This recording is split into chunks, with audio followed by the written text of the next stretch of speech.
Well, good morning, everyone. Take your Bible to Joshua 22, verse number 5. We're going to give our Sunday morning recap, and we had a wonderful time at the House of God, the Journey Baptist Church, yesterday, and we've zeroed in on this one passage, this one verse, Joshua 22, 5. And let me just give you the kind of like the title that encapsulates what's in here.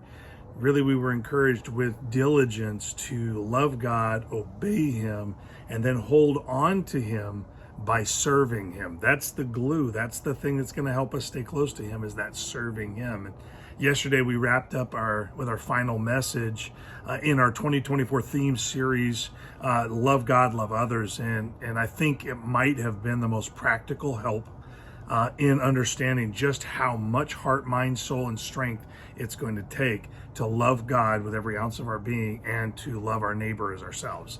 And let me just say it in simple terms: if God isn't receiving your all, you are missing out.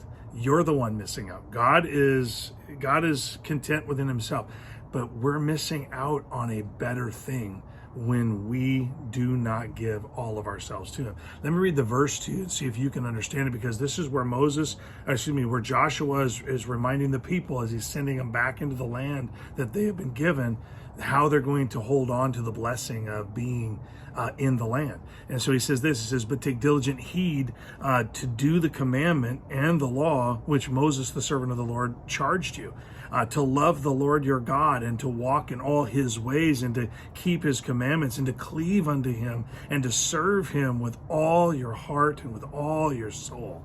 And so he says, not only are you to obey God by just simply checking the box of don't do this, that kind of thing. He's really telling us that it has to be more than that.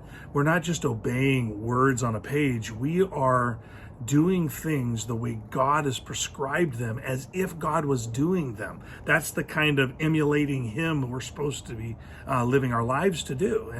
And most believers today love the Lord, but not enough to devote to Him.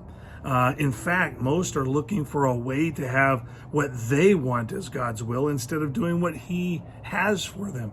God's will is to be something that God chooses for us. That's why it's called God's will. And yet we want God's will to be something that we would choose for ourselves. And so loving Him and loving others is His ultimate will. But what are we missing out on when we settle for our own version of God's will? Well, we use Joseph in Genesis 37 through 50, a man called Joseph, to kind of help us understand how God's will plays out in not always perfect ways and not always the higher levels or the high line of living.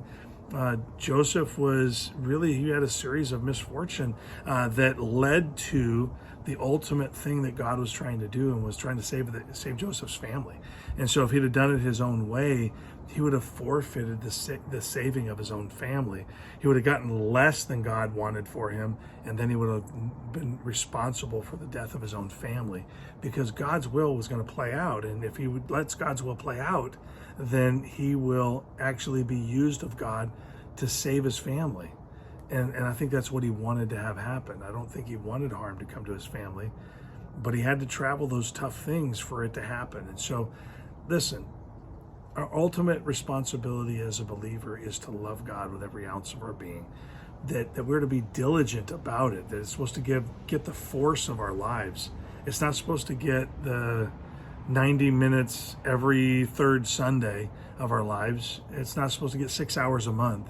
I know that you have kids, or maybe you had kids in the past and they played sports. Well, there was no way that 6 hours a month was going to be enough dedication for them to have any good thing happen from that.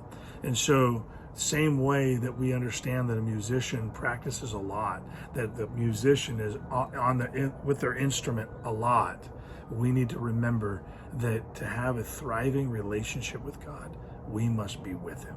And so I hope this helps you get your week off to a great start, but not just for you to have the accomplishments that you desire, but that it would help you reset, refocus, say, okay, God, what would you want me to do for you this week? How would you want me to love you? How would you want that love to spill over to others? I'm more interested in your will for my life, Lord, than to make my will your will.